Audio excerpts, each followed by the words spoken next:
నా birthday every year family and ఫ్రెండ్స్తో చాలా స్పెషల్గా జరుగుద్ది. బట్ ఇయర్ ఏమో అంత ఇంట్రెస్ట్ లేకుండా కానీ మళ్ళీ చాలా బాగా జరిగింది. ఫస్ట్ నా ఆఫీస్ ఫ్రెండ్స్ అందరూ ముందు రోజు నైటే, బికాజ్ నా బర్త్డే రోజు నేను లీవ్ తీసుకుంటా కాబట్టి Jan 31st రోజు నైట్ ఇక్కడ చేపించారు లాగౌట్ అప్పుడు. రస్మలై కేక్ చాలా బాగుంది, స్విస్ క్యాసిల్ నుంచి ఆర్డర్ చేశారు. And this is my team. Logout అయిపోయాక ఫస్ట్ ఇంటికి వెళ్ళాను అనమాట. ఇంటికి వెళ్ళగానే షాక్ అయ్యా, ఈ డెకరేషన్ మా డాడీ చేశాడు పాపం అంత కష్టపడి. It was very nice. They also gave me a small surprise gift. అసలు నేను ఎక్స్పెక్ట్ చేయలేదు ఈ డెకరేషన్ కానీ ఈ గిఫ్ట్ కానీ. మా మమ్మీ వాళ్ళు సెలెక్ట్ చేశారండి ఇది. It was very cute. This is the gift అనమాట. ఇట్స్ వెరీ నైస్ కదా, సో ట్రెడిషనల్. ఆ తమ్ముడు కూడా he also give me gift for vlogging. It's a mic.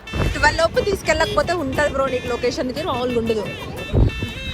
Guys ఆమె అంటుంది నేనంట నా రూమ్ లోనే డెకరేట్ చేసిన అంట.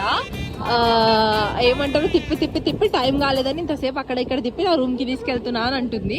ఇప్పుడు ఆమన్న ఒక్క పాయింట్ కోసం నేను ఆమె రూమ్ కి తీసుకెళ్తున్నా. చూద్దాం, ఒకవేళ రూమ్ లో డెకరేషన్ లేకపోతే బుగ్గ నేనైతేనో ఆమె